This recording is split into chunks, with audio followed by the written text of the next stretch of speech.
TDP అధినాయకత్వం చూపు YCP వైపుందా? అవసరం లేదని ఆ పార్టీ పక్కన పెట్టేసిన వాళ్ళని హక్కున చేర్చుకోవాలని ఆరాటపడుతోందా? ఓవైపు స్క్రాప్ అంటూనే మరోవైపు మంచి వాళ్ళు వస్తే ఆలోచిద్దామని చంద్రబాబు అనడం వెనుకున్న ఉద్దేశం ఏంటి? అధికార పార్టీలో అక్కరకు రాని నేతలు ప్రతిపక్షంలోకి వచ్చేసరికి పనిమంతులైపోతారా? వలసలపై టీడీపీ అధినాయకత్వపు ఆలోచన ఎలా ఉంది? పార్టీలో జరుగుతున్న చర్చ ఏంటి? అసెంబ్లీ ఎన్నికలు ముంచుకొస్తున్న వేళ ఏపీలో పార్టీలోని వ్యూహ ప్రతివ్యూహాలకు పదును పెడుతున్నాయి. ప్రచార శైలి, అభ్యర్థుల ఎంపిక లాంటి వ్యవహారాల్లో తలమునకలై ఉన్నారు అన్ని పార్టీల పెద్దలు. ఇదే సందర్భంలో తెలంగాణ పరిణామాలను కూడా పార్టీల అధినేతలు పరిగణలోకి తీసుకున్నట్టుగా కనిపిస్తోందంటున్నాయి రాజకీయ వర్గాలు. అభ్యర్థుల ఎంపిక మీద ముమ్మర కసరత్తు చేస్తోంది అధికార వైసీపీ. అటు ఈ ప్రక్రియ మీద ప్రతిపక్ష టీడీపీ కూడా ఫుల్ ఫోకస్ పెట్టిందట. ఎక్కడెక్కడ మార్పులు చేర్పులు చేస్తున్నారు? అసంతృప్త గళాలేమైనా ఉన్నాయా?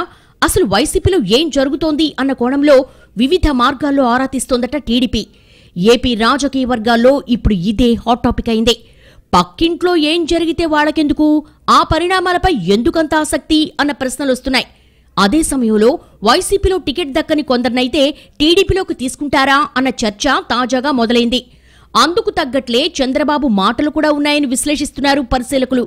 వైసీపీలో ఉన్నదంతా చెత్తంటూనే మంచివాళ్ళెవరైనా ఉంటే చూద్దామంటూ ఆయన ముక్తాయించడాన్ని బట్టి వలసల కాలం మొదలవబోతోంది అన్న సంకేతం వెలువడినట్లేనని అంటున్నారు పరిశీలకులు. వైసీపీలో ఇప్పటికే 11 మంది ఎమ్మెల్యేలకు స్థానచలనం జరిగింది. అలాగే మరికొంతమంది టికెట్లు ఎగిరిపోవడం ఖాయంగా కనిపిస్తోంది. దీంతో వైసీపీ పక్కన పెట్టిన ఎమ్మెల్యేలను కానీ, మంత్రులు, మాజీ మంత్రులను టీడీపీ ఏమన్నా పికప్ చేస్తుందా అనేది తాజాగా జరుగుతున్న చర్చ. ప్రస్తుతం టీడీపీ వర్గాల్లో కూడా ఇదే ఆందోళన వ్యక్తమవుతోందట. పక్క పార్టీ పనికిరారని పక్కన పెట్టిన వాళ్లను తమ అధినాయకత్వం ముద్దు చేసి భుజానికెత్తుకుంటుందా అన్న ఆందోళన తెలుగుదేశం వర్గాల్లో పెరుగుతోందట. 2014 ఎన్నికల్లో పార్టీకి క్లియర్ మెజార్టీ వచ్చిన తర్వాత కూడా 23 మంది వైసీపీ ఎమ్మెల్యేలను పార్టీలోకి తీసుకుని వారిలో 5గురికి మంత్రి పదవులిచ్చి టీడీపీ చారిత్రక తప్పిదం చేసిందని గుర్తు చేస్తున్నారు ఆ పార్టీ నాయకులు. గతంలో చేసిన తప్పు రిపీట్ కాకుండా చూసుకోవాల్సిన పరిస్థితుల్లో ఈ పక్క చూపులేంటి అన్న ఆందోళన కూడా వ్యక్తమవుతోందట. ఇప్పటికే వైసీపీ నుంచి కోటమిరెడ్డి శ్రీధర్ రెడ్డి, మేకపాటి చంద్రశేఖర్ రెడ్డి, ఆనం రామనారాయణ రెడ్డి, ఉండవల్లి శ్రీదేవి వంటి వారిని టీడీపీలోకి చేర్చుకున్నారు. వారిలో శ్రీదేవి మినహా మిగిలిన వారికి టికెట్లు ఇవ్వక తప్పని పరిస్థితి.